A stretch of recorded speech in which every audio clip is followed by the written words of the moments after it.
दोस्तों जरा सोचिए, समुंदर, जहां नजर डालो बस पानी ही पानी, अनंत लहरें, गहराई, अंधेरा और रहस्य। सदियों तक इंसान ने सोचा कि यह जगह सिर्फ देखने के लिए है, छू लेने के लिए है। इसके भीतर जाना, इसे बदलना या इसके नीचे कुछ बनाना सिर्फ कहानियां हैं, कल्पनाएं हैं। लेकिन दोस्तों, भारत ने यह कल्पनाएं नहीं देखी, भारत ने इन्हें हकीकत में बदला है। आज भारत ने उस अरब सागर के दिल में जाकर वो कर दिखाया है जिसके बारे में सुपर पावर देश भी सोचकर डरते थे। जहां कभी सिर्फ नीला पानी लहराता था, वहां आज भारत ने भविष्य की नींव रख दी है। यह कहानी है ओशन गेटवे प्रोजेक्ट की।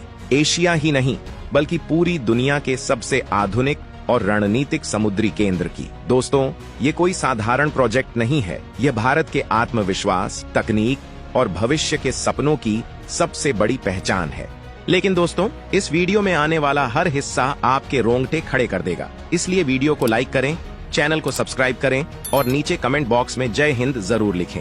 दोस्तों, अब सवाल आता है, आखिर भारत को समुद्र में इतनी बड़ी खुदाई करने की जरूरत क्यों पड़ी? इसका जवाब छिपा है भारत के विजन 2030 में। एक ऐसा भारत जो न सिर्फ आत्मनिर्भर हो बल्कि दुनिया के व्यापारिक खेल की दिशा बदल दे। अभी भी भारत का 90% विदेशी व्यापार समुद्र के रास्तों से आता जाता है, लेकिन पुराने बंदरगाह जैसे मुंबई, कोच्चि, विशाखापत्तनम अब भीड़ से भर चुके थे। उनकी गहराई कम, जगह सीमित और सुविधाएं पुरानी थीं। दुनिया बदल चुकी है, जहाज पहले जैसे नहीं रहे। आज कंटेनर शिप्स 400 मीटर लंबी हैं। शहर जितनी बड़ी, ऐसे जहाज पुराने पोर्ट संभाल ही नहीं पाते। इसीलिए भारत को चाहिए था एक ऐसा पोर्ट जो आज नहीं, भविष्य के लिए बनाया गया हो। और यही सोच बनी इंडिया ओशन गेटवे पोर्ट की जन्मदाता। लेकिन दोस्तों, इस पोर्ट को बनाने के लिए भारत ने सबसे बड़ा चैलेंज उठाया, समुद्र के नीचे से जमीन निकालने का। हाँ, सही सुना आपने, जमीन।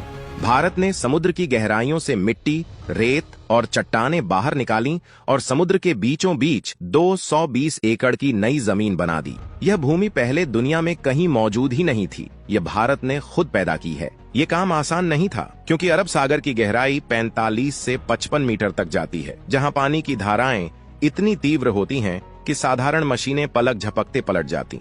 लेकिन भारत ने हार नहीं मानी। हमारे इंजीनियरों ने इस्तेमाल की स्मार्ट सबमर्स सिस्टम, जो सैटेलाइट से नियंत्रित होती हैं, और 3D सोनार तकनीक से समुद्र की तलहटी को मिलीमीटर स्तर पर स्कैन करती हैं। यह वही तकनीक है जिसे दुनिया केवल जापान और नीदरलैंड की खासियत मानती थी। लेकिन आज भारत ने उसी खेल में उन देशों को भी पीछे छोड़ दिया है। यही निकाली गई मिट्टी, यही समुद्र की गहराइयों का पत्थर, यही छिपी हुई धरती आज बन चुकी है भारत के भविष्य की जमीन।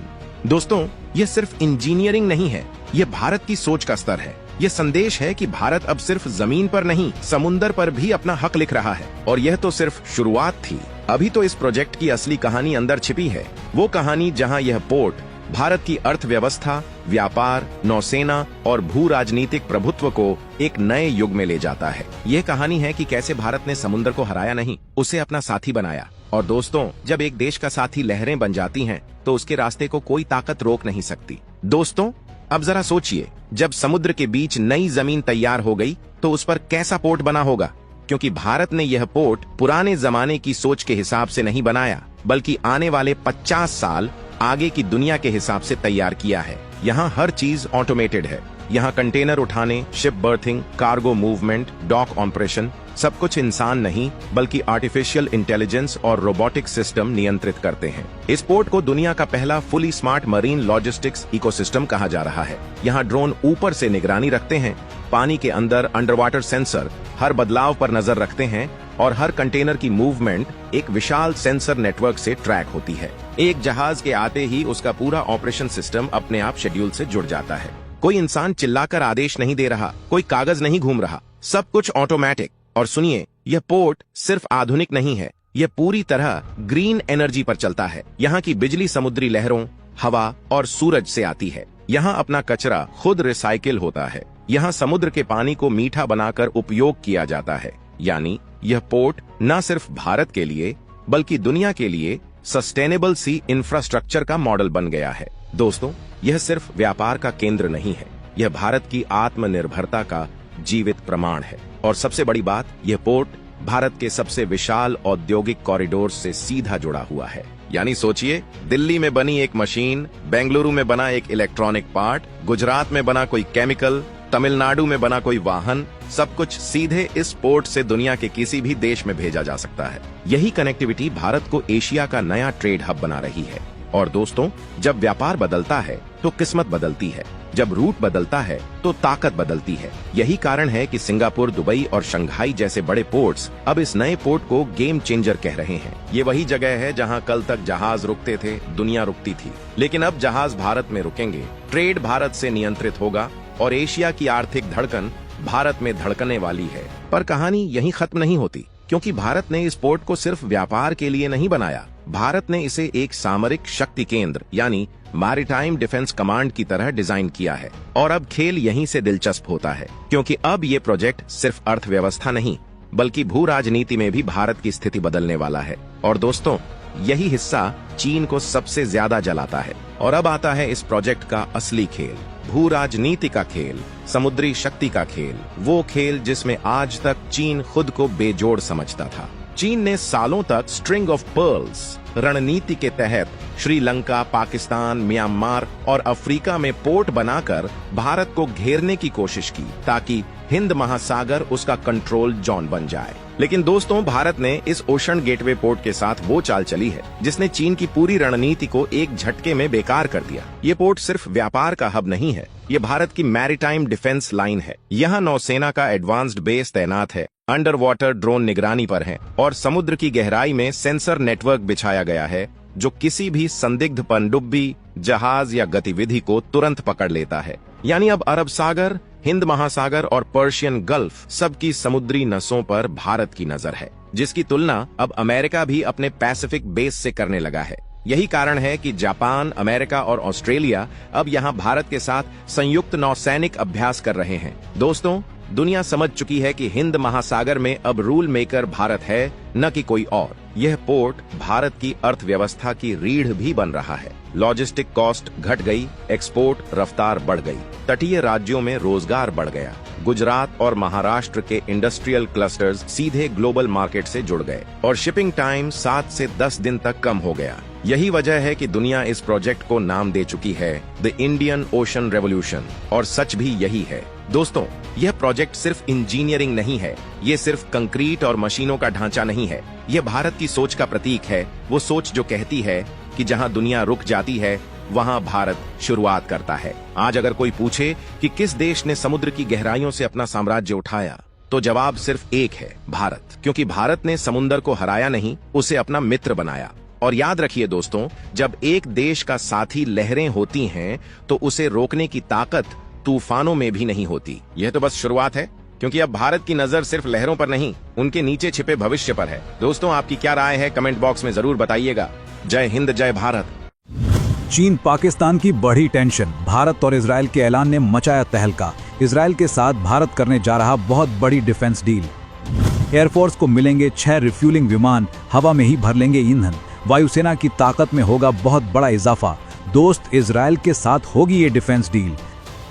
दुश्मनों के उड़ेंगे होश। भारतीय वायुसेना और इजरायली कंपनी के बीच होगा बड़ा सौदा। फाइटर जेट को लेकर 8,000 करोड़ की हो सकती है ये डील। भारत और इजराइल की दोस्ती कैसी है ये पूरी दुनिया जानती है। भारत पे कोई भी आंच आती है तो इजराइल सीना तान कर साथ आ जाता है, और जब इजराइल मुसीबत में आता है तो भारत उसे हर मदद करता है। इजराइल को जब दुनिया ने किनारे लगाया, तब भी भारत ने अलग अलग तरीके से इजराइल की दिल खोलकर मदद की और उसका साथ नहीं छोड़ा। यही वजह है कि आज इजराइल खुलकर भारत की तारीफ करता है, और नेतन्याहू भी भारत का नाम सुनकर ही खुश हो जाते हैं। अब नेतन्याहू खुद भारत आने वाले हैं, लेकिन उससे पहले ही ऐसी खबर आ गई जिसने चीन और पाकिस्तान के होश उड़ा दिए हैं। पाकिस्तान और आतंकवाद के खिलाफ भारतीय वायुसेना ने ऑपरेशन सिंदूर में अपने अदम्य साहस का परिचय दिया था। देश की वायुसेना के जवानों ने अपने फाइटर जेटों से दुश्मन के छक्के छुड़ा दिए थे। अब भारतीय वायुसेना अपनी ताकत और खास करके आसमान में विमानों के टिके रहने की ताकत को और भी मजबूत करने वाली है। इससे देश के दुश्मनों के होश उड़ जाएंगे। लंबे समय से हवा के बीच में ईंधन भरने वाले नए विमानों को जोड़ने की कोशिश कर रही भारतीय वायुसेना इजराइल की एक फर्म से 6 हवाई टैंकर विमानों की खरीद के लिए डील कर सकती है। वायुसेना की ताकत को और बढ़ाने के लिए वायुसेना को जल्द ही 6 नए मिड एयर रिफ्यूलिंग यानी हवा में ईंधन भरने वाले विमान मिलने वाले हैं। ये करीब 8,000 करोड़ रुपए का सौदा इजराइल की सरकारी कंपनी इजराइल एयरक्राफ्ट इंडस्ट्रीज मतलब IAI के साथ होने की संभावना है। भारतीय वायुसेना द्वारा इस समझौते को अगर अंतिम रूप दिया जाता है तो इजरायली कंपनी IAI पुराने बोइंग 767 कमर्शियल विमानों को बदलकर उन्हें टैंकर विमान बनाएगी और फिर भारतीय वायुसेना को सप्लाई करेगी। मीडिया रिपोर्ट्स की माने तो इजराइल एयरक्राफ्ट इंडस्ट्रीज इस सौदे में लगभग 30% मेड इन इंडिया सामग्री के उपयोग करने पर सहमत हो गई है। कुछ साल पहले वायुसेना ने इस खरीद के लिए बिड शुरू की थी, जिसमें इजरायली, रूस और यूरोपीय कंपनियां भी रेस में थीं। लेकिन भारत स्वदेशी समेत कई शर्तों के कारण वो पीछे हट गई। भारतीय वायुसेना के लिए यह समझौता इसलिए भी महत्वपूर्ण है क्योंकि वायुसेना लंबे समय से नए मिड एयर रिफ्यूलिंग विमानों की तलाश में है। वायुसेना को काफी लंबे समय से हवा में रिफ्यूलिंग करने वाले विमान नहीं मिले हैं। वर्तमान में भारतीय वायुसेना के पास रूस से खरीदे गए टैंकर विमान हैं, जो आगरा में तैनात हैं। ये विमान भारतीय वायुसेना और नौसेना के लड़ाकू विमानों को उड़ान के दौरान ईंधन भरने में मदद करते हैं। वायुसेना अपनी पुराने विमानों को धीरे धीरे हटा रही है। नए विमानों को अधिक समय तक उड़ान भरने के लिए मिड एयर रिफ्यूलिंग की जरूरत होती है। हाल ही में वायुसेना ने एक टैंकर विमान को लीज पर भी लिया है, लेकिन अपनी भर्ती जरूरतों को पूरा करने के लिए उसे और अधिक विमानों की आवश्यकता है। IAI द्वारा सप्लाई किए जाने वाले ये 6 नए टैंकर विमान वायुसेना की क्षमता को बढ़ाएंगे। भारत की रक्षा तैयारियां लगातार तेजी से आगे बढ़ रही हैं। ऑपरेशन सिंदूर के बाद अब भारतीय वायुसेना अपनी हवाई क्षमता को और मजबूत करने के लिए ये बड़ा कदम उठाने जा रही है। ये डील भारत की मेक इन इंडिया रक्षा नीति के अनुरूप है, जिसका उद्देश्य विदेशी तकनीक के साथ साथ घरेलू उत्पादन को भी बढ़ावा देना है। इस डील से भारत और इजराइल की दोस्ती और मजबूत होगी। भारत और इजराइल मिलकर कुछ ऐसे हथियारों पर भी काम कर रहे हैं जो आने वाले समय में युद्ध की दशा ही बदल देंगे। इजराइल को चाहने वाले हर भारतवासी को नेतन्याहू के भारत आने का इंतजार है। क्या आप भी नेतन्याहू को भारत में देखना चाहते हैं? कमेंट में अपनी राय जरूर दीजिए।